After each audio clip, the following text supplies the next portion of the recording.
welcome to a brand new episode of the Geek Buddies. Hey! It's never the same. It's never the I know. same. That little guy is our little miniature metronome. He's got that little grumbly voice that centers us. Absolutely, man. Especially when we do it early. Especially when we do it early, and we're like the geek, and he's like Buddy. with his coffee, his chocolate coffee.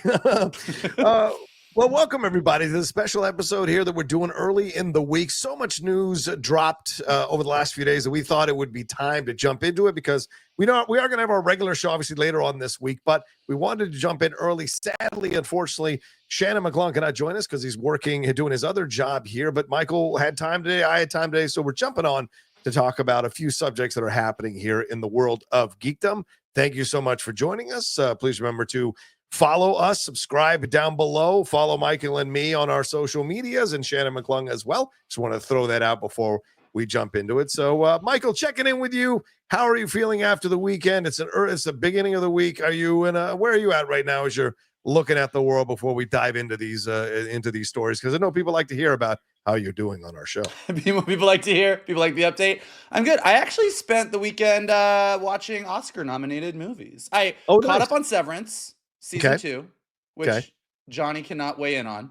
I know because I haven't seen even season 1. Go ahead. But yes, I was very happy with the first. I actually went back and rewatched the last 2 episodes of season 1 and went right into the first 2 episodes of season 2, and it was great. Okay. I watched this last week's episode of The Traitors. Oh, yes. Okay. Which you can weigh in on now because you are now watching The Traitors. Then I watched what I watched. I watched Sing Sing with Coleman Domingo. Oh, great. Yes. And I watched September 5 because Shannon had said he really liked it. And I watched Flow. Yes. Which I think is maybe the best animated film of the year. Ooh. Yeah, I'm it's close between that and Wild Robot. I really love Wild Robot, but I think that Flow's originality and having never quite seen anything like it vibe kind of won me over. So I did that. I finished Day of the Jackal on Peacock. What do you think of the ending? Yes, no, yes. Surprising ending. I don't want to say anything, but something happened that I was not expecting to happen, knowing that there's going to be more episodes. And then got in a huge argument with my Geek Buddies and Jonathan Gabay about The Last Jedi because we apparently have to get into a big argument about Last Jedi once every quarter or so. So we had a big text argument about Last Jedi. There is a future Geek Bite that is just sitting there on the edge of the cliff waiting to get pushed over so we can finally do it. So we will see down the road if that happens. Great to see you catching up on all those films. All of those are fantastic movies that I've had a chance to watch over the last few months. So glad to see that. Yeah, I think the only Oscar-nominated film, there's some other categories where there's some other things I want to see, but the only Oscar-nominated film I haven't watched yet is A Complete Unknown. Oh, yeah, and that's a treat. So I look forward to hearing what you think of that one, for sure. What about you? What did you do this weekend? Well, I was stuck in football hell all weekend, watching the games all Sunday. Saturday, I caught up on a bunch of stuff. We finished off season 1 of Traitors UK in one day. We just ripped through it. It's an incredible show. And of course, caught up, as you said, on Traitors, the most recent episode of the American version. Then we finished off The Agency, which I highly recommend. The last episode was this past Friday. If you haven't watched that show, I cannot tell you how much I love that show.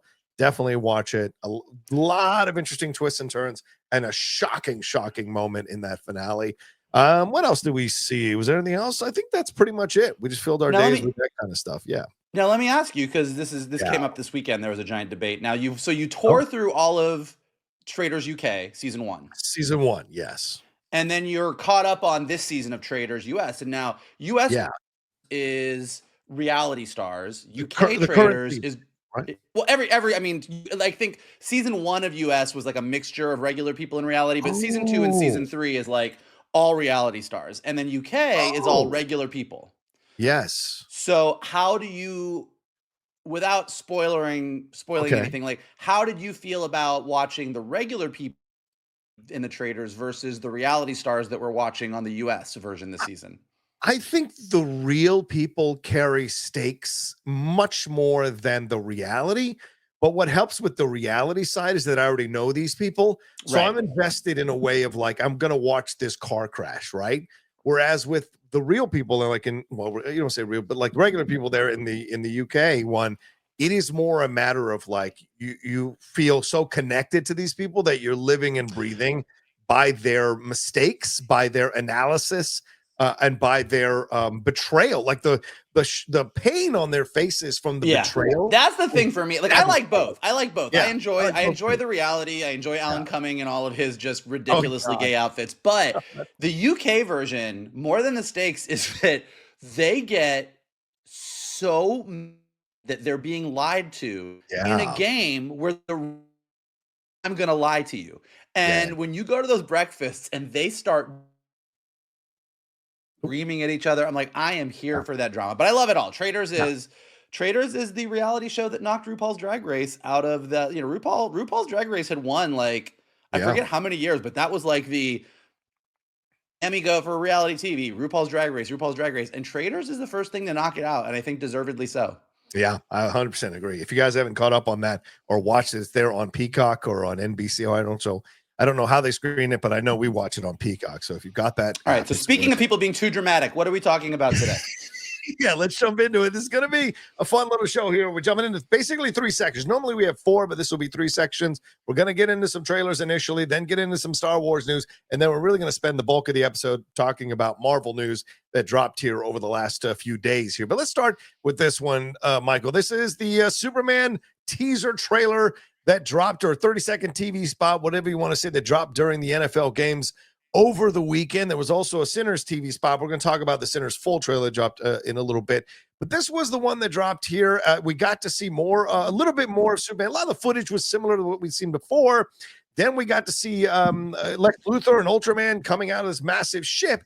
And then we got the barrel roll. And the barrel roll here, as we see with David Cornsweet as Superman, is the thing that has sparked a crap ton of controversy, so much so that James Gunn had to comment on it and say on Threads, because he can't stay away, quote, "There is absolutely zero CG in his face. People's faces can look different when you put a wide angle lens up close. The background plate in Svalbard is 100% real, as is David." So this just tore up the internet, bro. I mean, it's clear that people have an issue with this movie. They're looking for something to pick apart. What do you think of the teaser? And then what do you think of the reaction here that it has sparked? The teaser was a fine teaser. The teaser gave you everything that you liked about the main trailer with 2 additional shots that you just mentioned. It was Lex Luthor and Ultraman coming out of the plane in the Arctic, presumably going to the Fortress of Solitude, and this shot of Superman flying and doing this barrel roll. What I love about the internet is that it doesn't matter what the controversy of the day is. There are a lot of people that are experts at a lot of things. We have seen people that are experts at AI. We have seen people that are experts at democracy and our Constitution. We have seen people that are experts on the way Hollywood works. Like, literally, whatever the issue is, you see a bunch of people with 3 followers going, "Let me explain to you how this works." And now we apparently have a lot of people that are experts on how people fly at super speed, which isn't actually possible. I watched the trailer and I went, "Oh, okay, there's 2 new shots. Cool. Yeah. Okay, we'll see where it goes." And then I opened the internet and people were like, "No, the hand has to be moving forward. That's how Superman steers. Why would anybody put their hands at their sides? DC keeps doing this. No one, Zack Snyder is the only one that has ever made Superman fly correctly." Like, it is absolutely insane to me that people took this shot and are just hating on it. I was texting with some friends.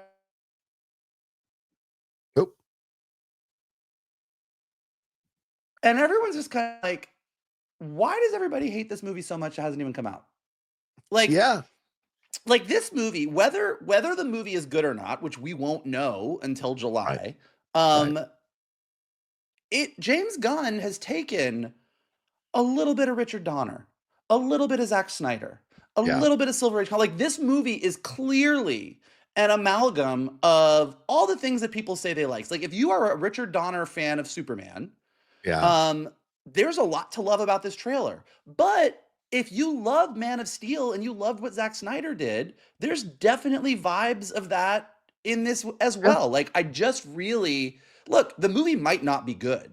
Like, I'm not sitting here going, James Right. Gunn is the Messiah. Like, as anybody who listens to our reviews know, I loved Creature Commandos until the end, and I thought they shit the bed in that last episode. Like, I don't think James Gunn is infallible, but there's nothing that we've seen so far that would make me go, like, I've seen, like, I was scrolling through YouTube before we got on at the reaction videos. What the fuck was up? The barrel roll heard around the world. Has James Gunn lost it? Why can't DC show Flight? Like, I was like, what is going on?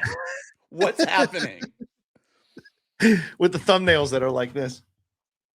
You know, that kind of shit. So yeah, I hear you, man. I thought it was fine. I really didn't think twice about it. I'm like, oh, he does a spin. All right, cool. Because we've seen in numerous Superman films and TV shows, they try to do something different. They try to do something new with the spinning and the moving around and the jumping up. And you know, and there are shots, people put up shots of Zack Snyder's Man of Steel to say, like, look, he did the same thing with Henry Cavill. So it's not that big of a deal. I just think this speaks much more to people already ready to destroy this film before it even comes out. I know that I have had my issues with James Gunn and the couple things that he's done, or two or three things that he's done. Sure, but I'm still hoping the movie is good. I still want the film to be good. And when I go in the theater, I'm sitting down and I'm hoping that it's good. I'm not going in with my arms folded. No matter what my criticisms are, I am keeping an open mind about the movie. It's clear that a lot of people are not, and they clearly want to farm whatever outrage they can out of this situation. And James just said straight up, it is not CG. It's totally his face. We're blowing wind on it, and his face does weird things as it turns around. What's the big deal? Look weird. If you bring up the picture, his eyes look weird.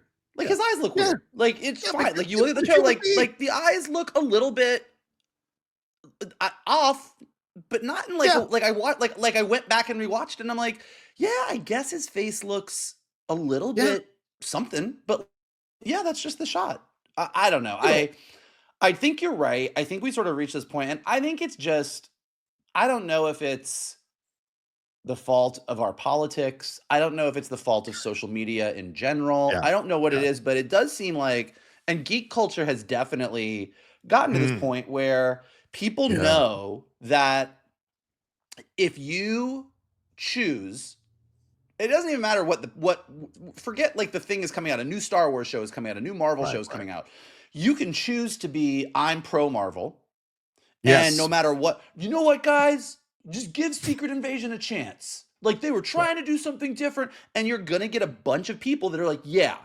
And you go, Marvel has shit the bed. They lost it. They never had it. And you just hate everything that Marvel does, or Star Wars, or DC, or Zack Snyder versus James Gunn, like whatever. There's all of these like sides that are being taken where you sort of fall into this, like, I now have to fight for my team. Just being like, like, this is all geek entertainment. Like, and as we're going to talk about with the Acolyte numbers in a little bit on Star Wars stuff, like, also, like, geek entertainment is getting less and less and less and less views, partially because geeks are just so busy fighting over what sucks and what doesn't suck that studios are like trying to figure it out. And like, we're going to get to the point where this era of, we have a Star Wars show, a Marvel show, a DC show, a Lord of the Rings show, a new season of Invincible, a new season of The Boys, like, that's gonna go away because we're so fractured that none of those the numbers that are worth their budget. But I'll save that conversation where we talk about the Acolyte. But I think like the Superman controversy is sort of endemic of like where things are headed. I agree. And the fan base will never take responsibility for it. They'll just go, well, you guys didn't do good content. That's why everybody stopped watching. They'll never go, no, we poisoned the well with our toxicity. No, it was because you guys didn't do great content that made us happy. And that's unfortunately, but also sometimes the studios don't do good content. Well, sure, but it's not consistently the situation. So, right. Yeah. And that's what it seems like. Always. I agree with you. Well, let's move on. Speaking of sucking, let's move on to a film about sucking, and that is Sinners. Oh, wow. Yeah. That was almost McClung-worthy. Almost. But bang. But yeah, this one dropped this morning. Sinners, this new it was a 3-minute trailer here from Ryan Coogler.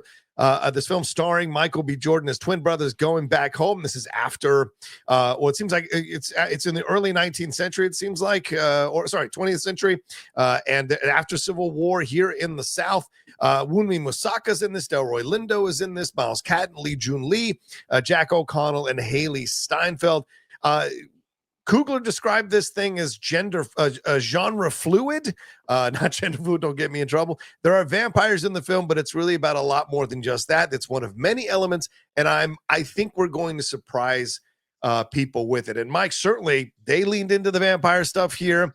We got the idea that it's all his crew being confronted by these white vampires. And then what happens to what seems to be a relationship with one of the brothers and Haley Steinfeld, and then the brothers against each other at the end of this trailer. So, and the blues music evoking a lot of Robert Johnson at the crossroads there with the devil. So what'd you think overall of this trailer? What stood out to you? What worked for you? Do you have any reservations as well? I have zero reservations. Okay. I am all in on this movie. And I think it's, this is where the we talk about it all the time, whether it be Coppola or whoever. Oh, I hate these big superhero films. I hate these big IP. IP has taken over Hollywood, and we're Geek Buddies, and we like talking about IP a lot.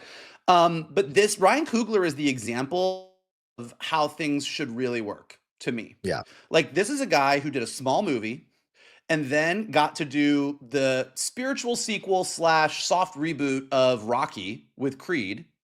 And then got to do Black Panther, and arguably made one of the Marvel movies that people hold up as this is what superhero movies can be when you really let them do their thing. And then gets to go and do a completely original story in a world where we're like, oh, nobody gets to do original stories anymore. But Ryan Coogler gets to go do this. This is fully original. Yeah. It's a fucking stacked cast. It looks gorgeous. Yeah. And it does hold the promise. Like, when you watch the trailer, like, we've all known, oh, Michael B. Jordan and Ryan Coogler are going to make a vampire movie. I mean, we've been reporting on it since it was announced. Oh, there's some vampire movie. It's a period piece.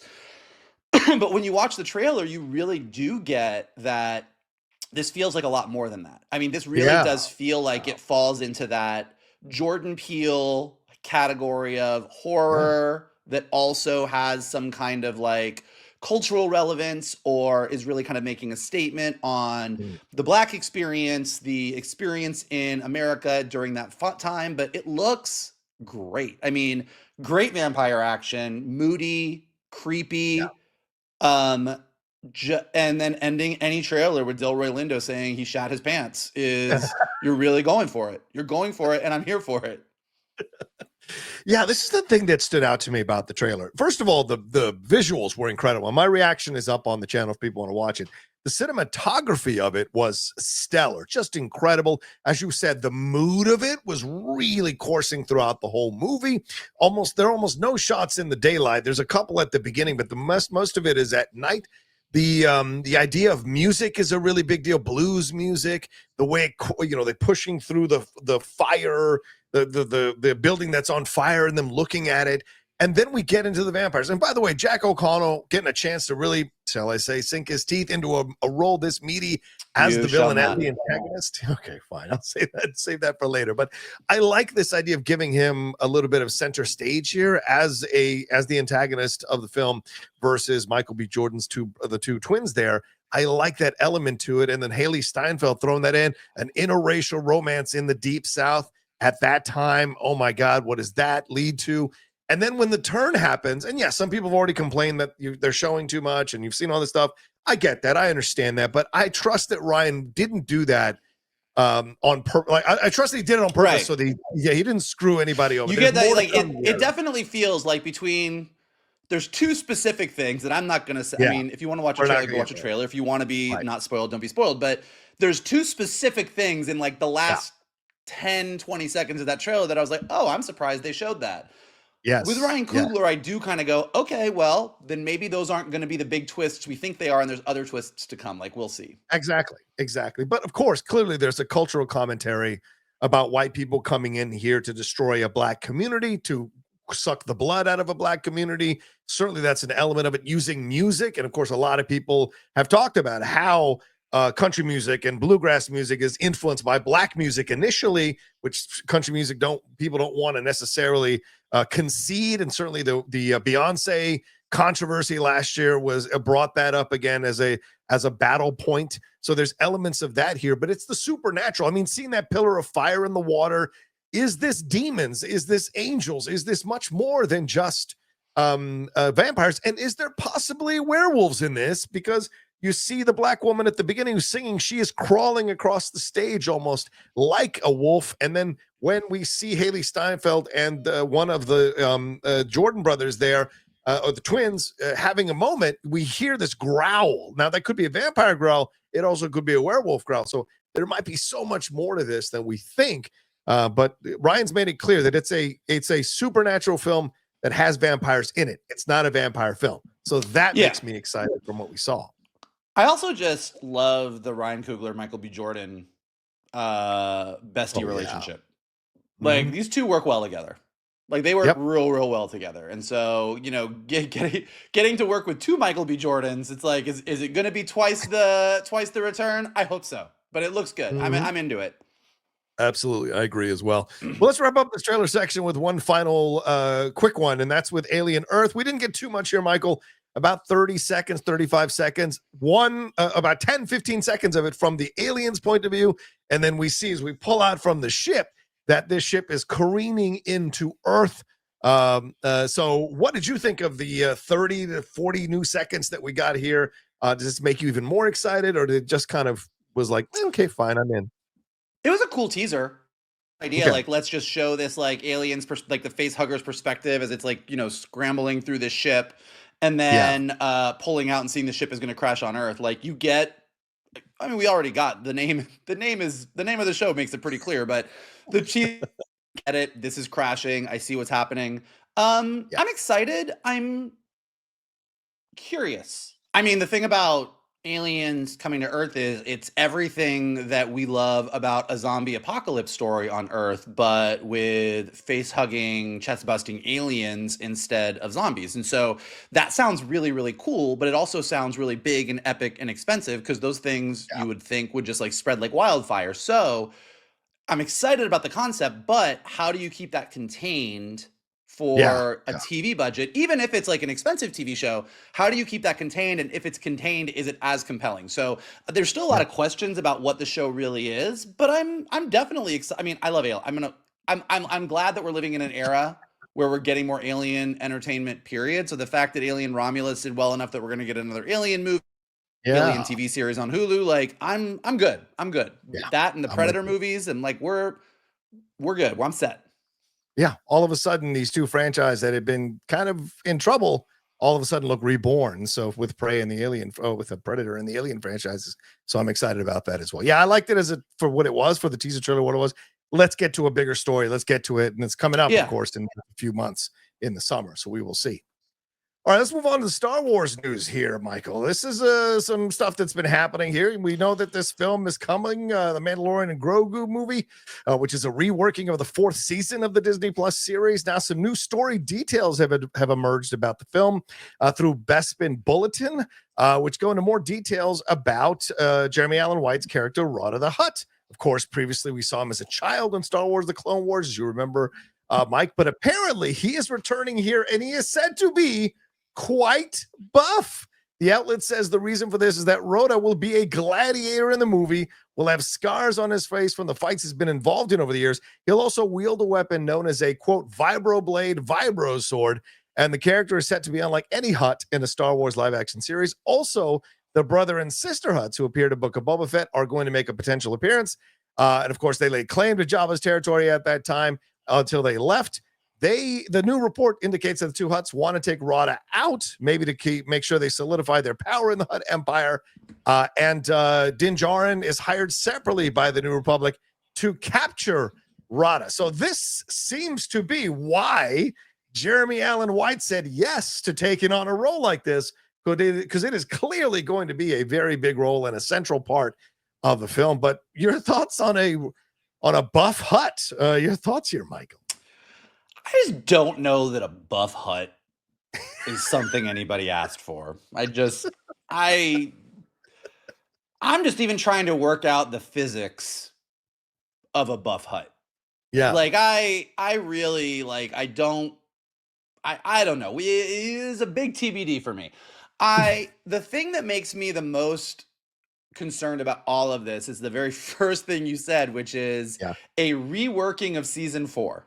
Now, we already saw 2. And look, Moana 2 made $1 bajillion. So financially smart move, but story-wise, song-wise, just content-wise, taking a TV series and reworking it. Now, they did it at a much later stage with Moana, and it's much harder to do with animation. So it's not exactly the same thing. They made the decision pretty early on that the ideas they had for season 4, they were just going to like launch into this movie. But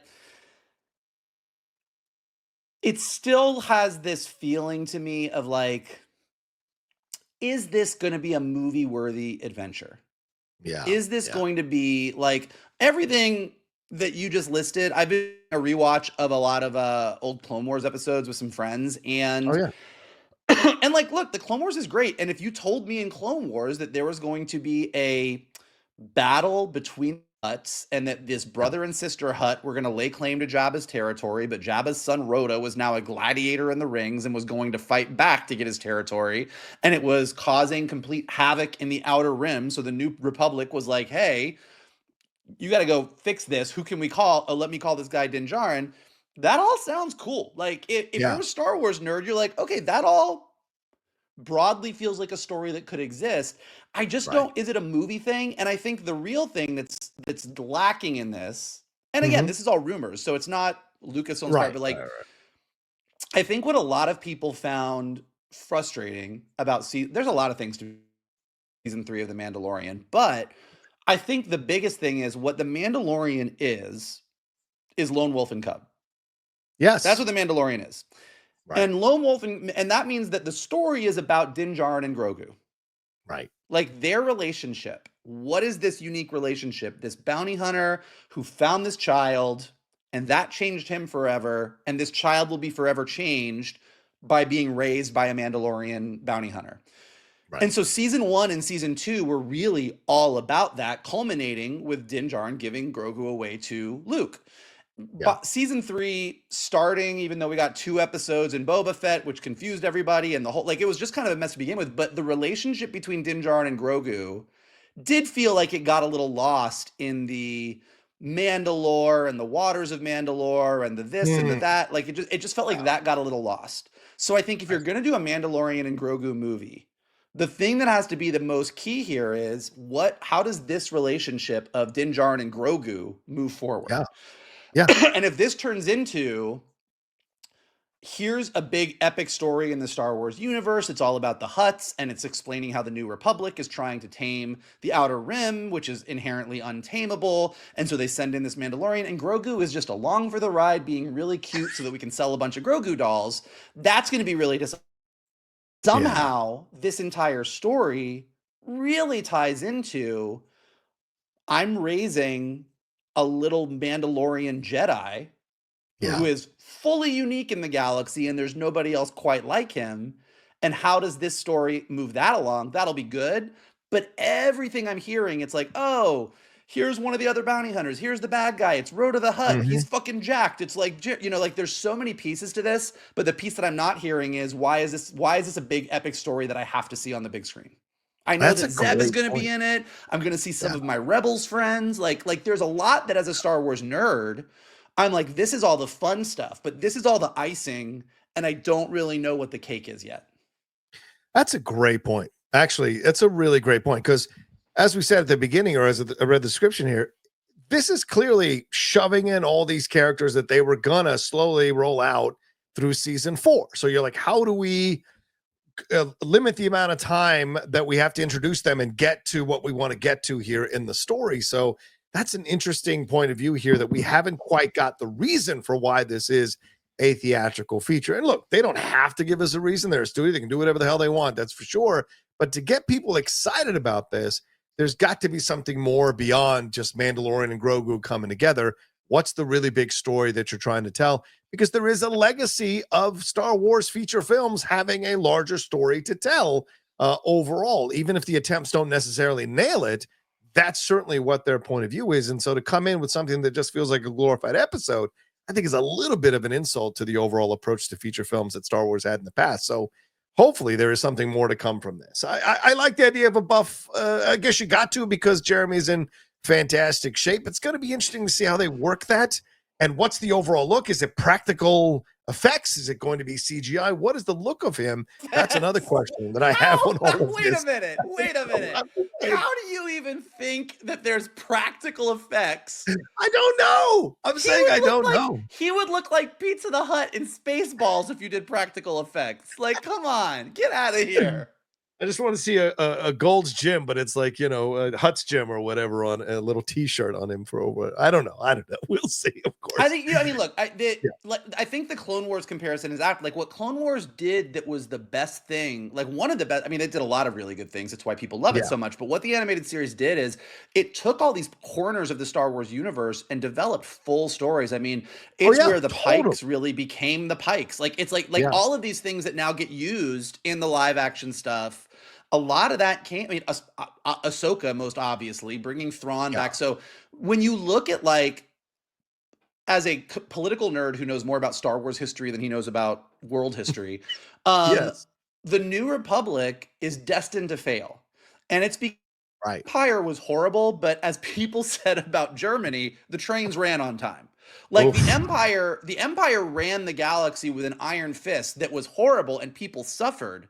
But they never quite were able to lock everything down. And a big part of that was the Outer Rim and smugglers and bounty hunters. And the Hutts are a big part of that. So from a Star Wars nerd standpoint, kind of focusing on the Hutts and saying there's sort of turmoil in the Outer Rim, that's a great start to a story. And they might, everything I said, the Grogu Din Djarin story, they're central to this. It could be true. That's just they haven't leaked that part yet. So we might see the trailer and I'll be like, oh fuck, I'm in. But that's my sort of concern, and my spidey sense is it feels like that part may end up being lacking because it was lacking in season 3. That's a good point. Here we go, Michael. Do you even lift, bro? I remember that from the comics. I knew that there was one, and I was like, why do I have such a specific image of a Hutt with a six-pack when I'm picturing this? And that is why. But bring that picture up again. Yeah. Do you even? Look at that, dude. Look at that. Do you think your average movie-going audience who's not a Star Wars nerd is going to see that in a trailer and go, yep, I'm in? I don't know. That's a tough question. I don't know, buddy. I don't know. But as you said, it's not practical effects. It's going to be CGI. So we will see. But let's move on to another section of Star Wars stuff here. This is the Acolyte here. Illuminate, the data analytics firm that is quickly becoming one of the industry's go-to sources for third-party viewership, reported that the Acolyte was number 2 in most watched original Disney Plus series in 2024 in terms of minutes. Percy Jackson and the Olympians beat it out with 3 billion minutes, but the Acolyte had 2.673 billion minutes watched across the whole year. Now, this caused a massive amount of controversy here. People jumped up on the internet and said, see, you should have renewed it. Look at how many people watched this thing. But as a little bit more of the numbers have come out, a little bit more of these for these other shows have come out, all of a sudden it's a bit, you're putting it in much more perspective here in what you're looking at. For example, Landman had many more minutes watched, and that is on Paramount Plus, which is a decidedly smaller streaming service. And in the end, when you break down how many minutes per episode, it isn't a film that should have been renewed. I think this is more a matter of how Disney rolled this thing out and spent so much money on it, thinking it was going to be this grandiose thing. But in the end, it kind of blew up in their faces, and that's what it is. So, Michael, do you have any credence? What do you think of the numbers here? And do you give any credence to the people who are saying, see, we should have renewed, it should have been renewed for a season 2? No, look, as anyone who watches our reviews, the Acolyte's not good. Yes. But it's to me, it's like the prequels. It's not good, but there's in there, but Mhm. you've got to dig. Like, you've got to want to find what's good in Acolyte. And if Yeah. you really love Star Wars and you love the High Republic and you love that era and you love the Sith and you dig in, there's a decent story under there. Okay. But it's not on the surface. Like, Right. Acolyte wasn't good. Acolyte was not the show that was going to win audiences over. And that's what these need to do. I mean, Yeah. I think this is what I was saying earlier about the Superman trailer. It's like what those numbers show, particularly when you compare them to the numbers for Landman, is Yeah. that not a lot of people are watching the geek stuff. Like, Yeah. Look at these and numbers as you talk about it. I'll bring it up. Look, there's the numbers there for Disney Plus. Keep going, Michael. Sorry. yeah, and it's just like not massive numbers. Yeah. So Yeah. compared to something like Landman, which is an original thing for for a very different audience, but like, I Yeah. mean, Landman's a good show. Like, I watched Yeah. Landman. Like Great. all those Taylor Sheridan shows are really killing it and are huge. I mean, Taylor Sheridan has become a brand unto himself because Yeah. so many people are to check out his content or Star Trek or Marvel, and people are not coming to those the way they used to. Now, Yeah. partially that's the rollout. Partially it's the fact that particularly in the case of Acolyte, that it, didn't really deliver what I think it wanted to deliver. But I think also, like, the stories are muddled. When Yeah. Marvel was killing it, and we always go back to this, but like when Marvel was killing it, you knew they were killing it because your non-geek friend was like, okay, what episodes of this what movies do I need to watch to go see this movie? Yeah. Everybody was engaged in doing the homework because it felt like it was a big story that was happening. Even Star Wars, Right. even the Star Wars, like the prequels are not the strongest written films in my opinion. I know some of y'all grew up with the prequels and you'll fight me, but it's fine. I enjoy the prequels for what they are, but Yeah. even though I don't love the prequels, there's a big story there. Yeah. Here's how Anakin Skywalker Empire fell. I got it. In one sentence, I can tell you. Star Wars, Marvel during the multiverse saga, they all have suffered from just like a meandering story. I mean, we talk about it all the time as we're getting ready for Secret Wars and Doomsday, which we're going to talk about in a minute, Yeah. so where is Shang-Chi? What's Carol Danvers doing? Right. Have the Avengers been talking to each other? Like, remember when they had that meeting about the 10 rings and how there was a signal coming? Are we even coming back to that?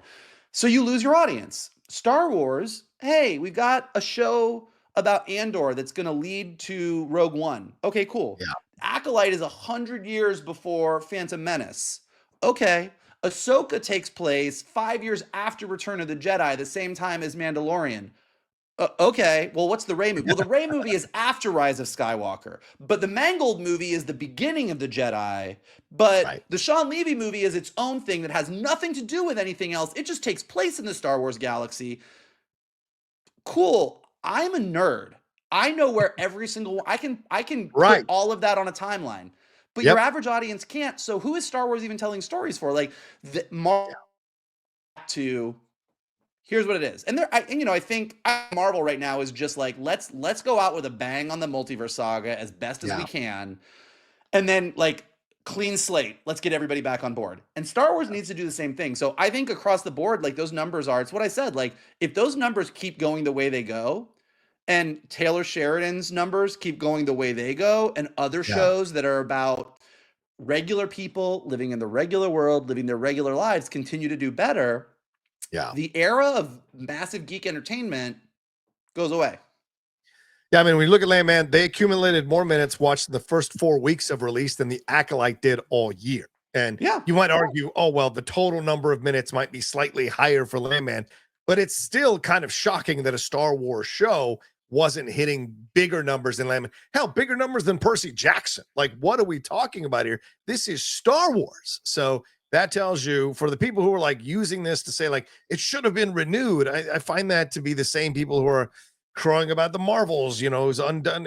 People didn't see it. People didn't go. This gets into the whole fighting for your team thing. Like, if you love something, love it. Like, I personally, there are things that I quite enjoy about the Acolyte.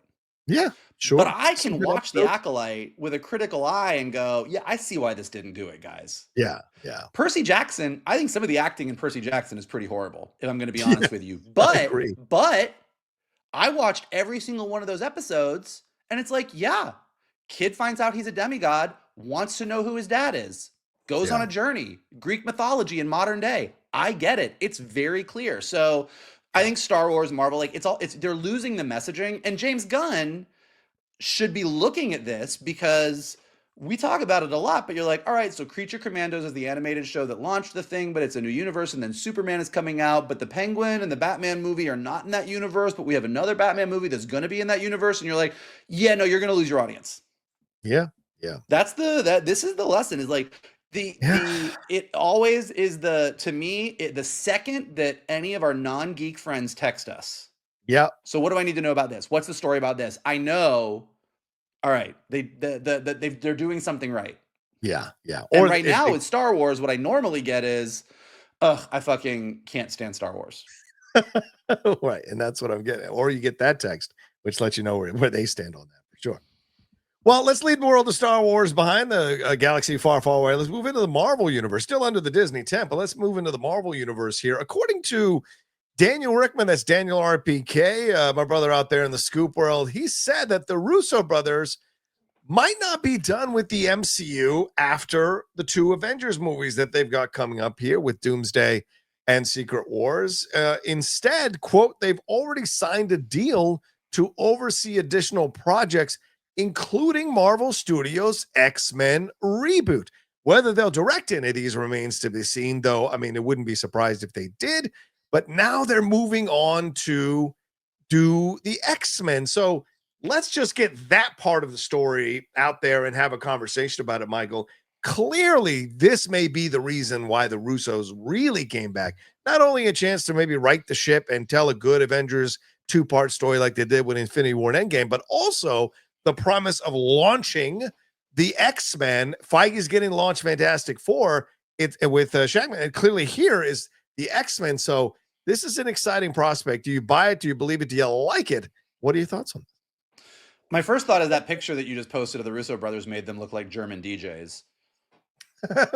Like via plane. Like you were talking and you're posting this picture of the Russo brothers with the X-Men behind them, and I was like, they fully looked like I went into some like dungeon club in Berlin, and these 2 guys in their black hoodies were like spinning, and I'm like, yeah, these guys got it going on. So first that, but more than that, this makes sense. Like, I think I was talking to somebody else about this, and they said they felt that, and the history sort of backs this up, X-Men is best when the creative visionary behind X-Men is a queer person or a person of color. Ooh, and when it is a straight white person, it does not do great. That people who are marginalized seem to be better at tapping into what makes X-Men work than non-marginalized people. Bryan Singer versus Brett Ratner, Bo DeMayo's X-Men 97. Like, you can literally go down the list and look at different X-Men's, and you're like, there's something to be said. So in that respect, do you really want the Russo brothers running it? But it doesn't say, the article's really clear, the Russo brothers aren't necessarily directing it. What it says is the Russo brothers are going to oversee. And I think what the Russo brothers have 100% shown, both with, when you go back and watch phases 1, 2, and 3 of the MCU, which I do a lot because that was when it was really, really good. There's a strong case to be made that the Marvel Universe was fine. And then it really is Winter Soldier, Civil War, Infinity War, Endgame that are this, like, there is this very strong backbone that just everything else sort of revolves around. James Gunn gets to do his thing here. Coogler took but like Black Panther was launched in Civil War, and then Coogler ran with that. Spidey was launched in Civil War, and then Watts took it from there. Like like that story of Hydra infesting S.H.I.E.L.D.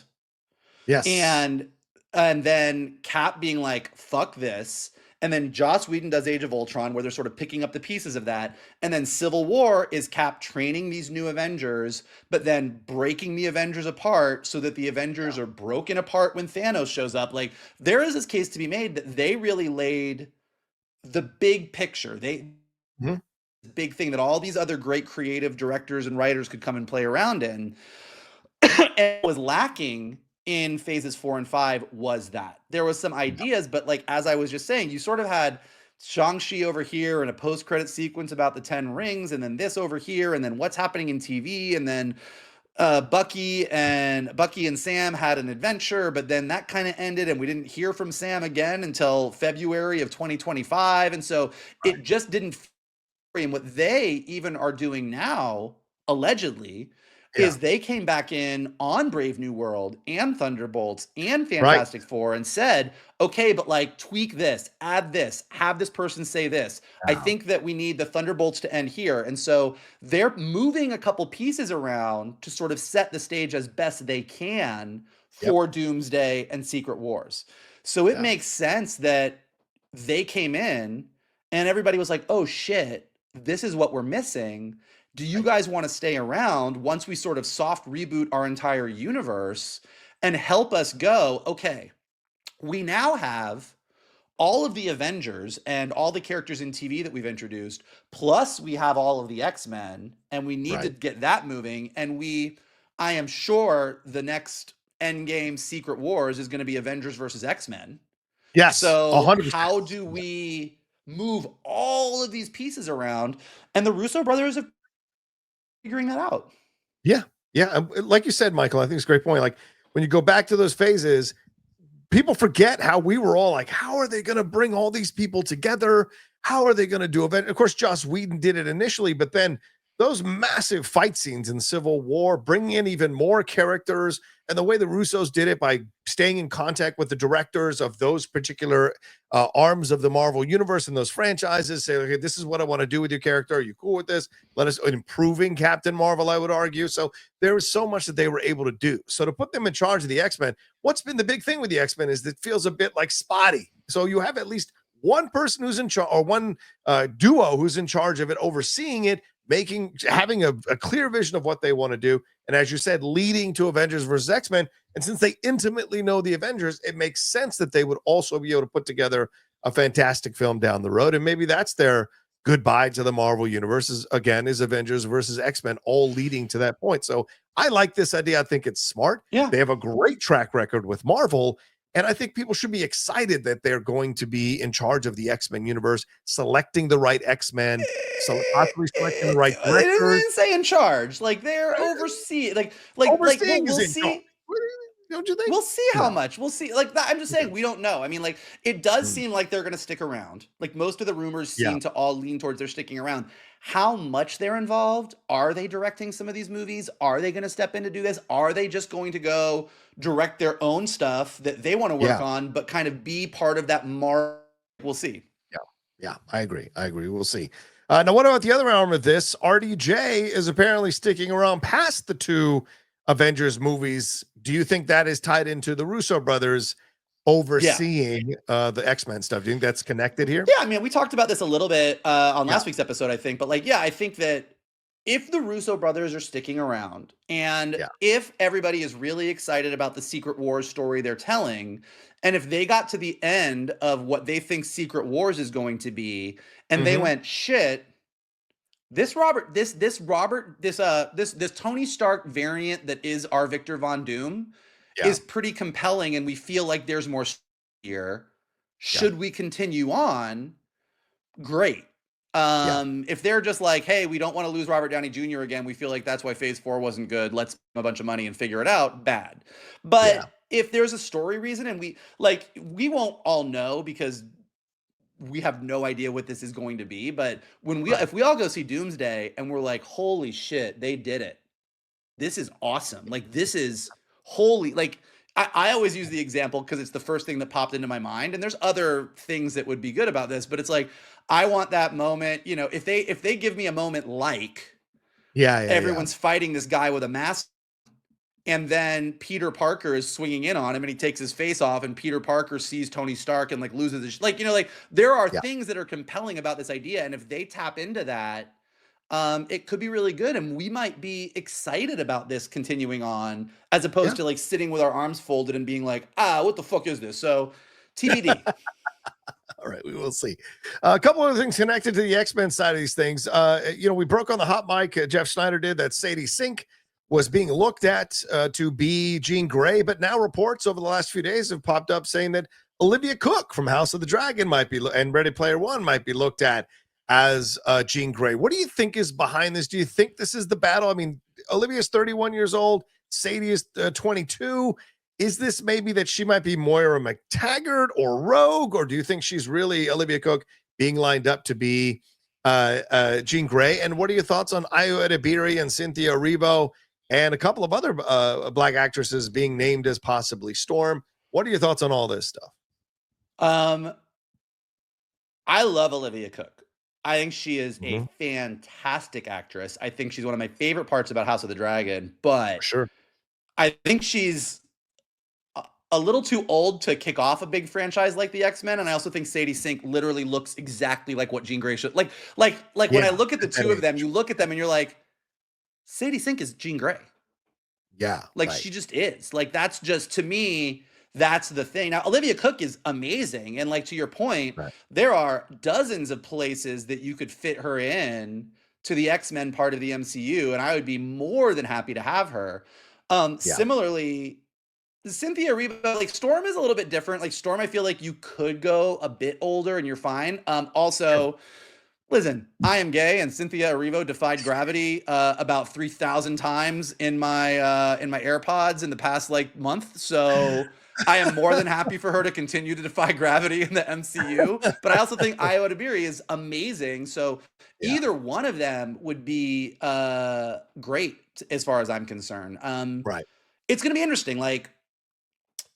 The rumors, because there's been a lot of, the other part of the article, or one of the articles was this Channing Tatum Gambit thing, which let's connect that. Keep going. Go then. So is Channing Tatum that the rumors are they're looking to cast a Kitty Pryde and they're looking to cast a Gambit so that they're going to be characters, which totally makes sense. They're two giant characters in the X-Men universe, but that means, is it not going to be Channing Tatum? And I think that, just to sort of level set for everybody, it seems like what I'm hearing and the rumors and what it seems like is Secret Wars is going to be all of your favorite Fox X-Men and all of your favorite MCU characters all in one epic giant movie together, dealing with whatever the fuck Robert Downey Jr. did to the multiverse. That we're going to get to see Kelsey Grammer's Beast and Logan and Deadpool and whoever else they're gonna pull out of the Fox universe to come in. Ian McKellen is gonna come down at the last second and say, "You shall not pass." It's gonna be they're gonna roll it out and be like, "This is the thing."